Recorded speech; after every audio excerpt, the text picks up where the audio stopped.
So thanks for sitting down with me and chatting today about this week's blog, 6 Ways to Maintain Integrity and Kindness in Leadership. It's a real privilege to be able to sit down with you and chat about this today because you're someone who I look up to heaps in regards to leadership. And as a teacher, I really look up to you. Oh, thanks, Jacob. Who are you? So I'm Louise Corrigan and I work in the education in the Northern Territory. I'm currently an assistant principal at Leanyer Primary School. I've been in the Northern Territory for a long time. My passion sits here with education because I think we hold the greatest challenge in education, and I think that although we have the greatest challenge, we have the best resources to tackle that challenge, and I'm pretty passionate about making sure that teachers and educators here can make a difference to kids' lives and to turn things around for our community. So that's what I do, why I do. So you've got a massive smile on your face right now. Yeah. How do you, and I know because I've worked with you before, in leadership programs and in schools together, and you've always got a smile on your face. Yeah. How do you always turn up each day with a smile on your face? And today's a Saturday morning. It's one of most days before we had an interview. Yeah. And you've got a smile on your face. I think it's because I love what I do, and I think that is probably the most important thing to find in your world, whether it's art or whether it's the job that you do. When you love what you do, it's not hard to get up. And don't get me wrong, there's some mornings where I just think, oh, I've got to go to work. Like, I'm not different to anyone else in that sense, but at the core of it, I've found this space where I get to work with kids, and I think that they are the most amazing thinkers that we have and the most amazing resources that we have in our world, because they're not confined to thinking that we've created by society or being in schools or whatever it is. Kids have this way of thinking that's so outside of the box, so you have so much fun in that. You get to work with people who are passionate about the work that they do. So teachers across a range of diversity, they have this passion that's different to mine, and they have this way of approaching it that's different. It's the most diverse industry I think that you can have. And yeah, it's just when you love what you do, it's easy, you know? Yeah. You made me think of something just then, and it was that I think it was probably you that introduced me to the guy, Dr. Ken Robinson. Yeah. And he had those little RSA animated videos. Yeah. And there was one there, like a 10-minute one, which I'm sure we've seen in a preparation for school leadership course. And he says that they gave a paperclip to a bunch of kids and also to a bunch of adults. And the adults came up and they were told, how many uses is there for a paperclip? And the adults came up with about 5. And typically it was all around binding pieces of paper together, and the kids came up with something like 200. And like examples of what they came up with was like a spaceship and things like that. So that's pretty cool. You're so right with how kids just think differently. Absolutely, and it challenges you. Like, I think one of the big things in work or whatever you do is when you seek challenge, you learn more, you're prepared to fail more a little bit, but those failures aren't life and death. Like I say a lot to our teachers, we're not surgeons. It's not going to, if we make a mistake, we can fix it easily. We're not going to unlearn kids, so it's better to make the mistake and learn from it, or have a go at something and risk take. And then, it may pay off or it may not. But when, no one's going to lose a head, no one's going to lose a hand, hopefully. But it's really important, I think, that we find that challenge. And kids are the thinkers that challenge us, because particularly as teachers, we're with them every day. We create this amazing relationship that's different from their relationship with their parents and their loved ones. It's different to the relationships that we build with other people, or that other people may have with clients. So in a different industry, the relationships that we have with the users of our sector is very different, because we have this idea that and propensity to make sure that we're putting the best things in place, and all of our intentions are with that. And sometimes teachers are really successful and sometimes not. And I guess as a leader, it's really about being able to forgive those who may not be putting their energies into the right things and working out why. And you said just then something that made me think of something I've heard in a PD, where teachers aren't often given enough credit in this sort of private industry and the business world Yeah. for, in their leadership positions. And at the end of the day, as someone who's in the leadership position in a school, like I know Leanyer has 600 plus students. Yeah. I'm not sure how many teachers. We have 31. 30. Yeah. So you're managing 31 staff Yeah. and 615 or whatever it Yeah. might be. Plus their families. Like You're like core like key stakeholders. Mm. And so if you say it like that, you say, you know, what do you do for a living? Well, I manage a team of 31 and plus there's more that I'm sure there's probably more support staff and all that. So I'm managing a team of 50 plus with 600 plus key stakeholders plus their families. It's people go, wow, what do you do? Are you in charge of Hewlett Packard or something? Yeah, that's right. I went to a PD a few years ago. It was a conference and there was a principal there and he talked about the pathways in education, and he said don't be confined to this idea that you have a positional pathway that you go from teacher to senior teacher to AP to principal to executive up in the department, because that's not what education is anymore. There's so many skills that teachers bring in and have to learn and bring on board, and we learn from other sectors all the time. Like my favourite reading at the moment is the Harvard Business Review. Like, you know, that's the thing I love to go to, and it has so much influence in how I operate as an educator. But he said, don't be confined to that, because the skills that you've got can take you anywhere. And then he told the story that he was a design executive in Lego for a year. And he said, the only qualification I've got is education. And he did this amazingly cool job designing Lego for 5-year-olds in Denmark. Like, that's the thing that I think is the difference between other sectors in education, is that education does provide opportunities beyond, you know, the workplace. It's a very cool space to be in at the moment. Actually, talking about Denmark, I saw something on the news the other day about, it might be Finland actually. Did you see something about Finland being the leading education system in the world? And so what are your, I think the main thing I got from that video, and we'll link it up underneath this video, if I can find that video. But the main thing I got from that was that they didn't give homework and it was all about play-based learning. What do you think about that? I'm a massive advocate for play-based learning. So I guess my greatest love in education comes from Reggio Emilia, which is in Italy, which is post Second World War II. It was this deinstitutionalisation of the way that we care for young children. And so it's got this whole system and process in place, and it's primarily for early childhood care, and it goes to about our preschool age. And they have this whole idea where teachers are researchers. So the moment you step in as a pre-service teacher, you start your first research there and then, and it might be identifying a child's need and looking at a child and observing a child.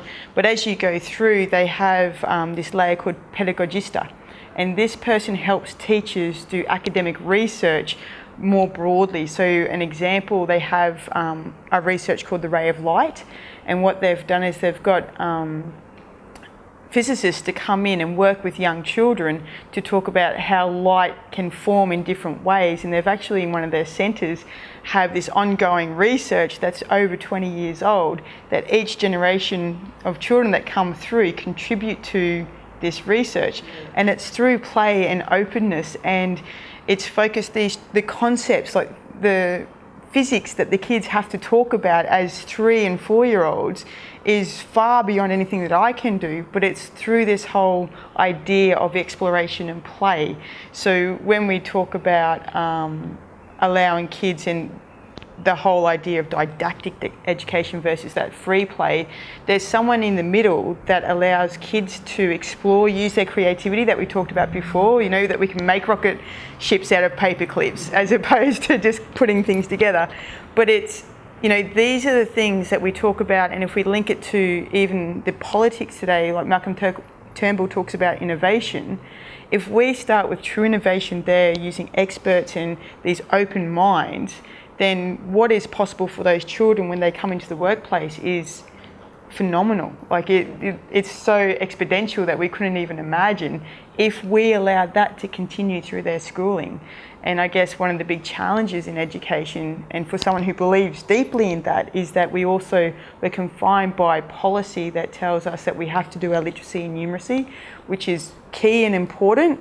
But by just focusing on that, is that going to make us the next Finland? And I don't think it will. I think Finland it's a long time that they've got there. The big difference is it's bipartisan. So both political parties have got together and said, this is what we want for our kids. So there's been no change in the direction that they've had.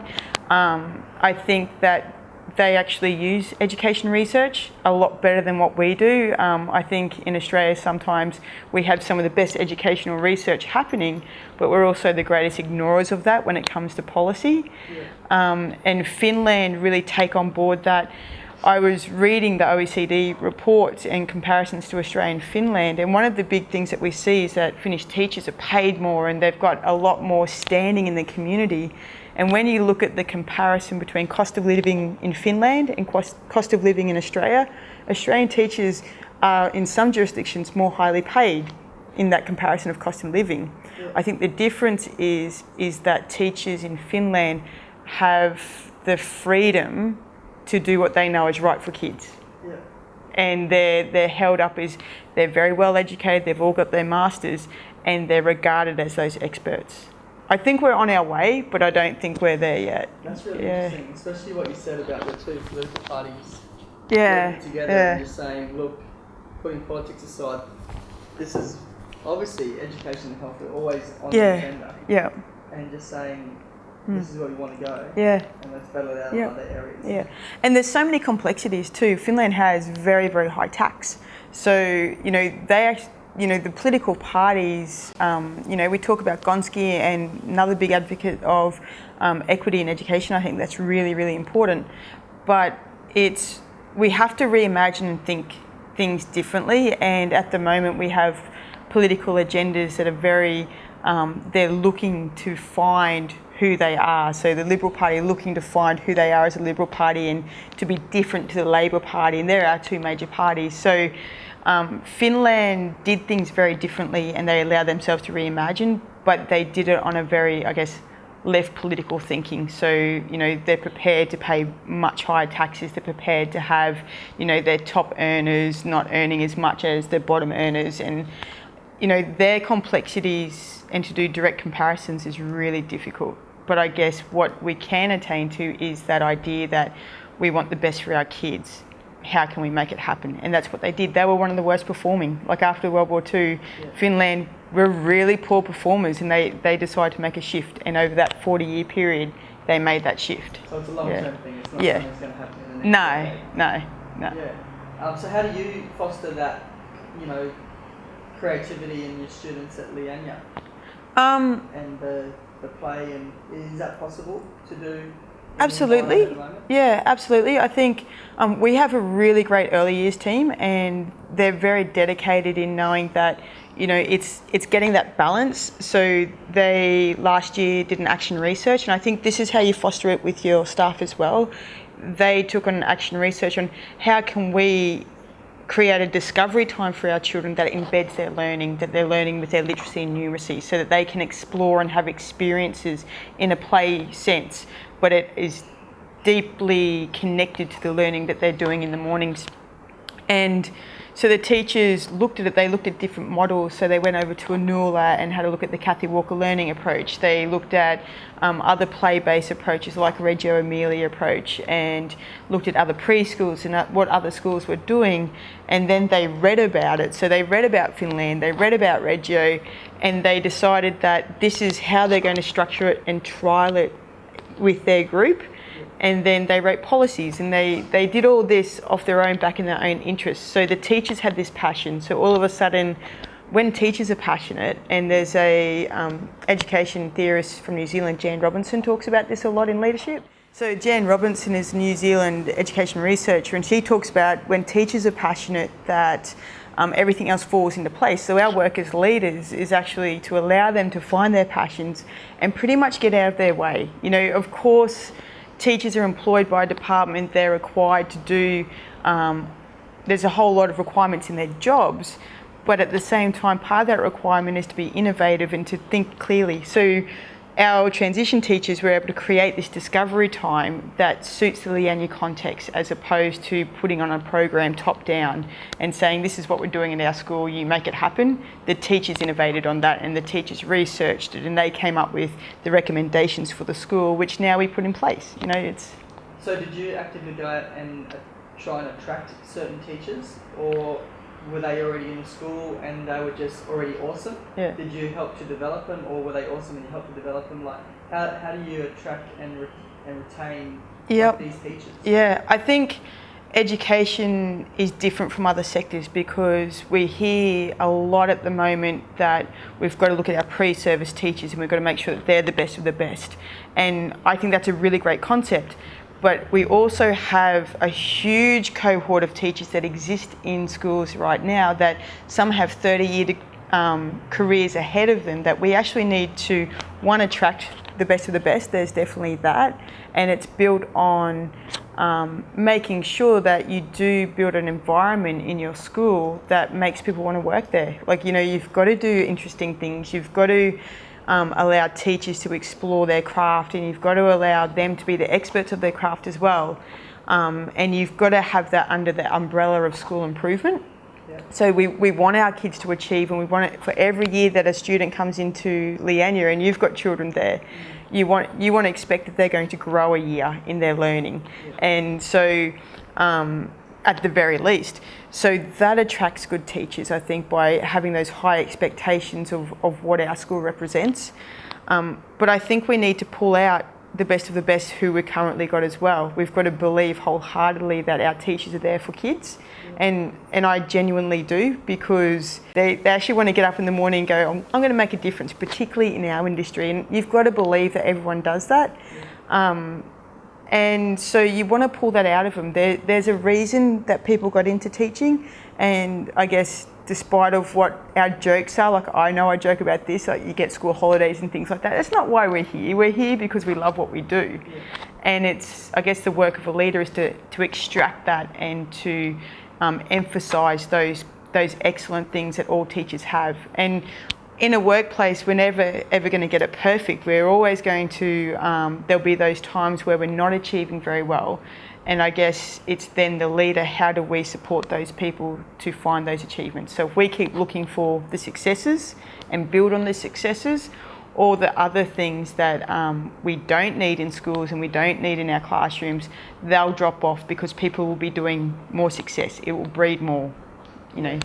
So it sounds like a good place to work. How do you promote risk-taking? It's hard, because really it's about getting out of people's way, I think. Risk-taking is a mindset in some sets. In schools in general, the way that they can start to be is that you get your routines, and you start to get into your silos, I guess. Your classrooms start to close off and you do what works for you. Risk-taking is actually part of that collaboration, part of teams, and one of the big things that we're working on at Leanyer, but I know that we're working across education, is that we know that teaming and we know that collaboration works. We know that when teachers get together and they share the challenges, and it's not just share the practice, because sometimes we don't want that. Sometimes we don't want people to share the bad practice. It's actually, the risk-taking comes into equipping people with being able to ask the good questions, being able to ask the challenging questions in a respectful way, so that removing that feeling of judgment. Like, teachers work really hard, and sometimes when they're questioned, it feels like judging. Like, observation 10 years ago felt like you were being judged. Whereas now we look at Richard Elmore's work and City's work, and we look at the work of instructional rounds. When you remove that judgment and you just look at what's happening in classrooms, the learning that's happening in classrooms, and you get feedback from kids, you actually remove the teacher altogether.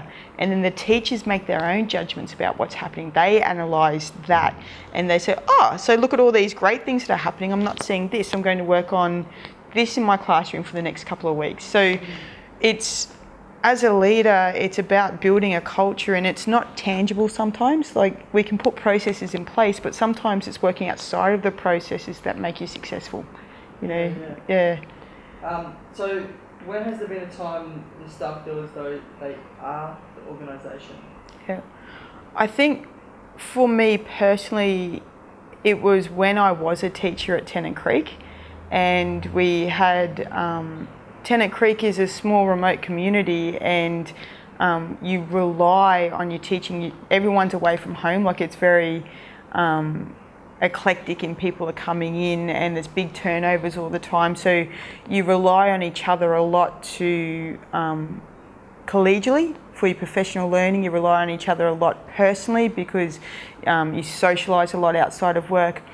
But that's where I felt most part of the organisation, because every time I went to work, it was like breathing, and you could bounce off people and you could challenge and you could have huge disagreements, but you could walk away from that laughing and know that there was a resolution that was the best resolution. Even if it wasn't your idea, or even if it wasn't the thing you were arguing for, you had so much faith in the person next to you that they knew what they were talking about. You were prepared to risk take on that, and you felt like you were part of the organisation, and that the organisation was part of the community. And I think in schools particularly, they're our user. The community is our users. So kids come in and they're the ones participating in education, but the community is the user, because the more successful a school is, it's going to have big payoffs in a community.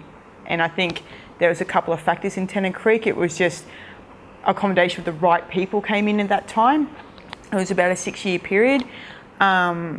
We had a leader who had been there for a long time, who understood the context, who was, he taught me how to get out of people's way, but he also taught me how to challenge and push people. And he'd make you feel uncomfortable sometimes, and he'd make you feel confused, but that was good because you had to problem solve that. And I think to answer your question, it does come down to people will feel part of the organisation, that they are the organisation when they feel like they are the community. And that was the feeling I had at Tennant Creek, and I can tangibly say that's when I felt it. And you feel that in pockets, like, you know, as you move through, principal told me once that you don't belong to a school. Like, you know, we're part of a Department of Education, and we're here for the whole territory. And when we start making those connections across schools, the organisation grows, and you feel more connected, that our community is a community of educators, but it's a community that we're really important in that work of the whole community of the Northern Territory. Yeah. So did the principal at Tennant Creek manage that process of challenging each other, or did it just kind of work out? I think it's really hard to say, and this is one of those things, you know, when I was a really young teacher there, and so I had full of ideas, wanted to, you know, you come into the Northern Territory, and you would have seen this a lot. You see teachers who want to come and save the Northern Territory, and so you want to make that quick impact, and you want to do those things. And he had this way of pulling everyone back a bit, but then getting out of the way. So we were working on professional learning communities, but he didn't initiate it, or the senior staff didn't initiate it. It was based on that need. So we knew that we couldn't come to Darwin for PD, or it was harder to go to Alice for PD. So we knew we had to rely on each other for those professional networking. So we would come together on afternoons. So we'd have our staff meeting on Tuesday. On a Wednesday, our teams would come together just naturally. And it started off from a need, and then he built that into the process of the way that we work. So one year it was, we got together and we did it from the need. The following year it was all of a sudden that's what we had to do, but no one knew, because it's just what we did. And it was really, I think for me, as a young teacher, it made me such a better teacher, because, you know, people would challenge, like, why are you doing it this way? If you tried this way, it's going to be so much easier for the kids and so much easier for you. And you're like, all right, I'll have a go. And it was. And you're like, so you do more of it. Or I'll have a go. And it didn't work. So you come back to your professional learning community saying, this is what I did. This is what the kids did. And it didn't work. And they go, oh, okay, so why don't we try it this way? And there was this propensity to openness, and there was a natural way where we could challenge and work together. You know, sometimes we'd have 50 kids together and there'd be 3 of us working, and the kids were doing the most amazing things. We had a Shakespearean unit of work because the kids were interested in poetry. So, you know, it's that old cliche where, you know, a whole heap of kids like rap, so you teach them Shakespeare. But it worked, you know, like it was cliche, but it worked, you know? Yeah. So do you think that was easier to do in a place like Tennant Creek because it's a remote little town in the middle of Australia than what it would be in an urban school? Sometimes I think so, but then I think now being a leader in a school, that's my job, is to make the community connected. You know, that's my job to, and that's probably one of the things that Jack did. He was out there, like people, he was part of the community, he'd lived there from a long time. So, you know, as a leader at Leanyer, that's my job, to make sure I'm connected to the community. I know everybody in the community, and I make sure that I'm out and about, and that we do that as a leadership team. So it's not reliant on one person, it's reliant on the collective, and that, you know, teachers feel part of it, kids feel part of it, parents and the wider community feel part of it. It doesn't have to be just people who use the school in this time that need to feel connected. There's people who benefit from that the school is prosperous, you know. So what processes do you have in place to reward kindness and teamwork in your school, or have you seen in other schools? I think it's one of those things where you start off with that modelling, and you have to notice kindness first, and then, you know, lots of schools use structures like tribes or Kagan, or where they have appreciation boards and things like this. But I think you need to go beyond that, and you notice kindness, and what you need to notice is how that makes that person feel. So we've had at school genuine acts of kindness. So we noticed that kids weren't solving their problems in the playground. So we could address the problem of kids fighting, or we could address, well, what prevents that, and it's them being connected. So if you notice when kids connect to each other and they've made an effort to do that, then you don't say, oh, high five for doing that. You actually say, how did that make you feel? Yeah. Isn't it great? Like, you know, when you really challenge yourself with that, you feel like you've achieved, you feel all these things, and you make it internal. And I mean, kids and adults are no different. You need the external factors and the internal factors. So it's that out there appreciation for some people. For kids, it's, you know, the Leanyer Way tickets, and it goes into a big drawer and they get to have prizes, but it's also building on that so that it's internal and part of the way that they're operating. So I think the processes that you create need to be internalised for staff and for kids, but it also needs to have that external appreciation part of it as well. Yeah. And do you have a form of evaluation process that your staff participate in for the leaders in your organisation? Do they evaluate you and the other assistant principal and teachers?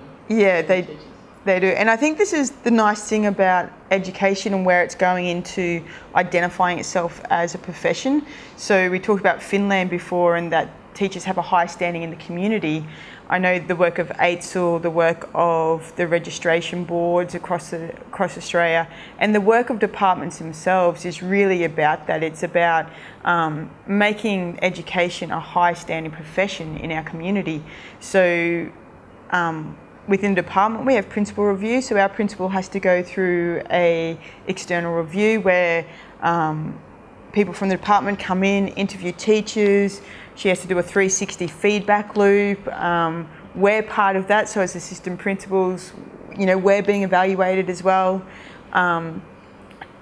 Personally, I like to give people, as part of Australian Council of Education Leaders, they have capability framework.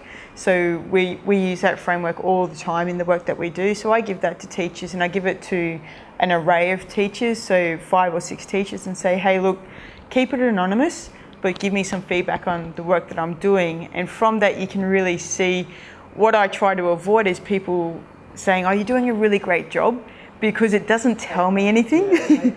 Yeah. So I actually, I really look for the things that, it's more the comments that they say and try and feed off that, because, the staff do want you to feel appreciated too. They want the best for you as a leader as well. Sometimes you have to go in and say, look, there's no release today, and they're going to get really, really cross with you. But at the same time, they don't want you to feel like you're failing in your job either. So, it's a two-way thing. So I look for the comments. I like the work of Dylan William, where you have that real-time feedback. So we give lots of exit pass, and I really value those. So as soon as we get an exit pass back, and it would have been the same with PSL when we got feedback from you guys, I go through straight away and have a look for the comments and look for those themes of what I can do better. And it's really... We talk a lot about education through the eyes of the learner. The workplace has to be through the eyes of the teacher, so I try and think it like that as well. Like, have I made a teacher's day easier in terms of that they can do the best work that they can, or have I made it harder? And then what did I do and how can I change that? And if I have conflict, it's at first I'm like anyone else. I get very defensive and I think, bloody hell. But then, it's important that I do go away and I talk to lots of people about things and how I can do things differently and better. And then I work away. The only person that can change in any situation is me. And sometimes that annoys me. Like, sometimes I think, I just don't want to change anymore. I just want it to work in my way. But it can't be like that. If you genuinely believe in growth, you genuinely believe that everyone's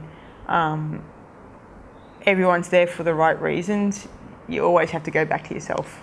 So. Yeah, and it kind of reminds me of a blog that I did recently based on Tony Robbins, and it's all about growing, and he says if you want more money, you have to give more money. If you want more love, and then from there, if you want more love, you have to give more love, and I think if you want anything, you have to give more of it in order to receive it, which is sort of an abundance mindset. Yeah. But I also think, you're so right, if you're going to change anything, you have to change yourself. But can you explain what an exit pass is? Yep, so an exit pass is just a quick feedback. So what it might be is we do staff PD, and it might be on looking at data. So you have 3 key questions. Was looking at this data useful? If so, why? If not, why? And then on a scale of 0 to 10, how committed are you to making a change based on this data? So it's 3 quick snapshots. You don't want people to spend more than 5 minutes on it. It's at the end of a PD. It's as they're leaving. It can be anonymous. Sometimes I make it anonymous on purpose so that you sort of get reality. You get how people are feeling. Sometimes I ask teachers to put their names on it, because then it gives me a little bit of an indicator on how we can best support them. Yeah. And so, last question, beyond the usual reasons for work, which is, turn up because we need to pay the bills or whatever, why do your staff turn up to work every day? One of the things, particularly at Leanyer, is that they love Leanyer kids. Like, we talk about it a lot, that Leanyer kids are unique.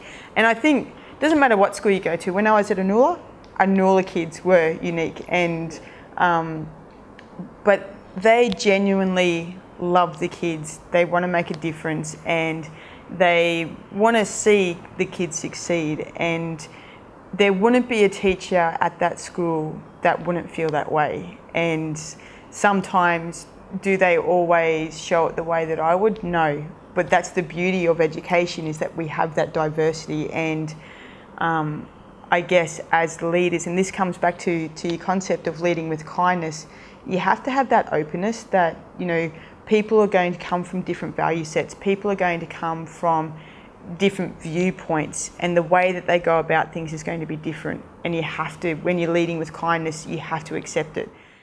One of the big challenges with leading with kindness is around that idea that it can be misconstrued as something that's fluffy, communal, airy-fairy, and I had this image of someone, like a leader in a school, skipping around and giving flowers, like the whole Miss Honey analogy. It's not that. Leading with kindness is having high expectations. Leading with kindness is expecting that people are getting the best out of their profession, that kids are getting the best out of school, that, you know, if we go back to Ken Robinson, that we are allowing creativity, we are allowing kids to be the best of themselves in that point of time. But it's also understanding and building those relationships with people. And that's what leading with kindness is. It's not about the group hug. It's about being clear on your expectations and believing that everyone can meet those expectations. And your job as a leader is giving those people that self-belief. You know. Cool. Yeah. Thanks, Louise. So, final thoughts. That kind of sounded like it was final thoughts. Yeah. But if there was one thing you could tell, just to say you've got someone who is a teacher, they've been teaching for a few years, and they've just been put into a position of leadership somehow, whether it's as a senior teacher or an assistant principal or a principal for the first time, what advice would you give them?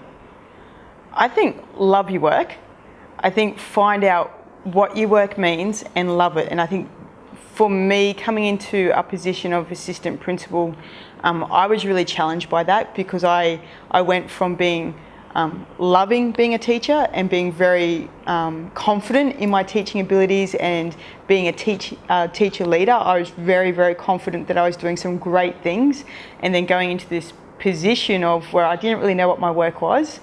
And it probably took me 12 months to find out that I love my work, that I love working with teachers, and I love that that schools are important places and that I can have a huge impact on it. So my advice would be is, as soon as you can, find out why you love your work, and then tell people about it. Tell your staff about it. Tell your staff what it is that they do that you love. And when I went to Reggio Emilia, that was probably the thing that really stood out for me, because Australians are renowned for, particularly in education, you go to a party and as soon as you tell the other people at the party you're a teacher, you see this mass exodus around, like, I don't want to talk about teaching, I don't want to talk about politics. And I went to Reggio Emilia, and everyone that I met who were teachers loved their work. Like it was so, and they had no reservations around saying that I love being a teacher. And I brought that back with me and I tried it, and you can see people's faces go, really? Like, you love it?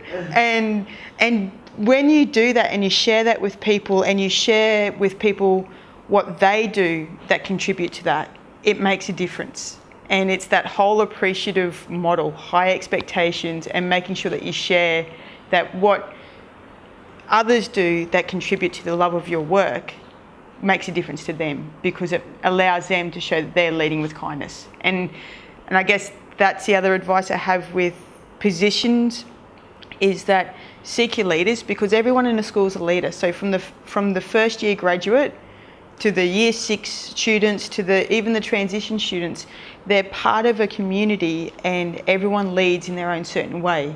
And when you emphasise that and when you show that, people love what they do. Yeah.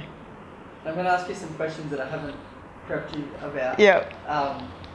So cringe if you like. What would you put, and take your time to think about this, what would you put down as the most pivotal moment in your life in relation to your leadership journey? That's a tricky one, because it is a culmination of events. I think it was the first time I failed completely in my career, or that I felt that I'd failed completely, that I didn't know what the next step was, and I really couldn't find my way out of that rut. And I went and spoke to, and I mentioned it before, a principal, and he's a long-term principal in the Northern Territory. And he said to me, you don't work for a school. Like, you can't have this mindset that you work for a school. You have to have a mindset that you work for an organisation that's bigger than a school. So that was the first point, that feeling of failure and having that advice. The second point in my leadership is I met 2 guys, one Simon Breakspear and another is Anders Sorman Nielsen, and they did some work for the Northern Territory government around orientation for teaching. And they actually opened my mind that I was a leader. Like, I probably didn't see myself as a leader. I just did things because they felt right and they felt like I should be doing them. And they,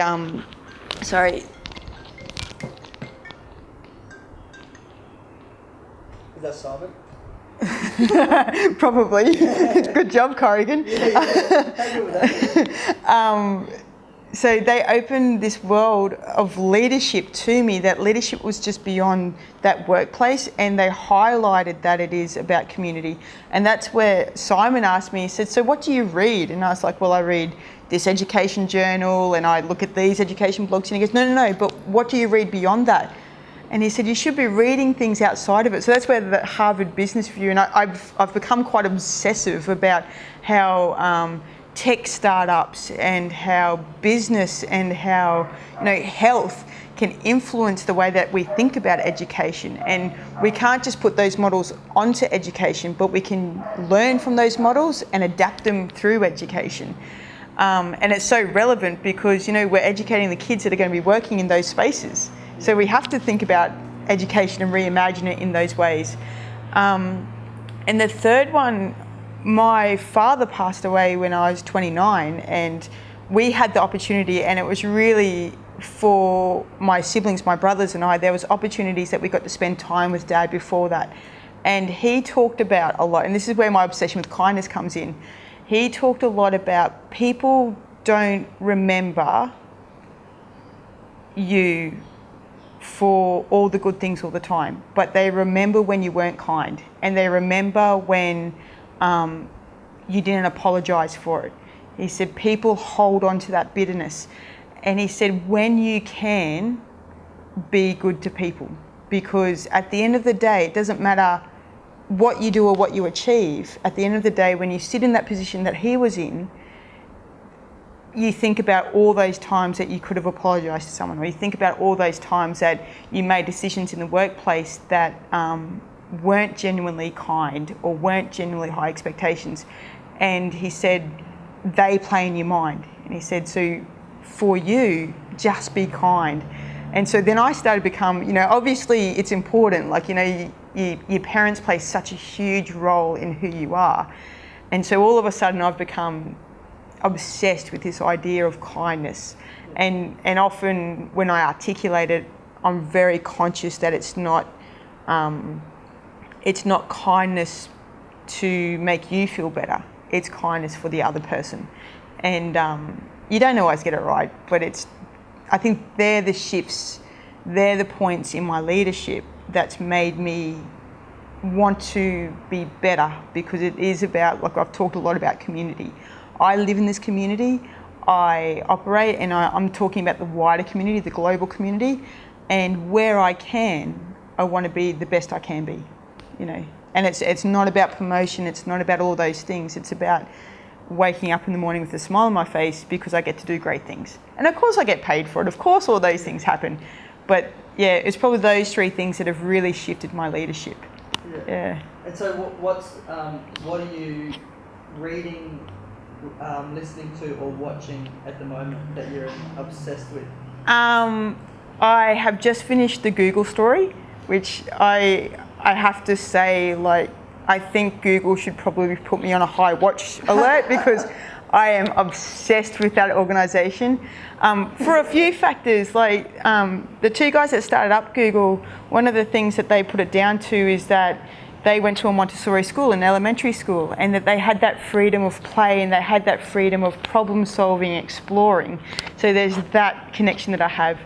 The spaces that they set up for their employees. So when they first started up, they hired a chef, and it was sending them broke. They're a startup, so people were putting money into it, and they're spending this money on a chef, and they weren't actually getting any money back from it. But they were persistent in it, because what had happened is they had these 20 staff that would come together like a family, and they'd talk over a beautiful meal, so a healthy meal, and it's that whole Jamie Oliver kind of thinking around it. But they pinpoint that sense of connectedness to the success of their company. They have a clear focus of having the best search engine in the world that makes people use the internet in a better way. And they haven't veered away from it. They haven't gone to, you mentioned in your blog around people versus numbers. They haven't gone on what's going to make us the most money. They've gone, how can we solve this problem the most effective way? and as a byproduct, they've made heaps of money. Like it's never been the flip for them.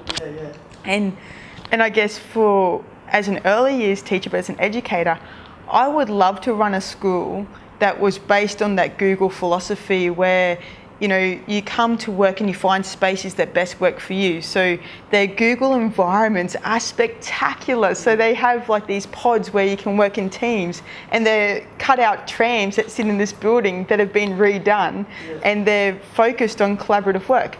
If you want to work individually with your laptop on your lap, they have hammocks that come down, you know, and it's all about, you know, they have the day where, you know, their employees just go out and just think of good ideas, you know.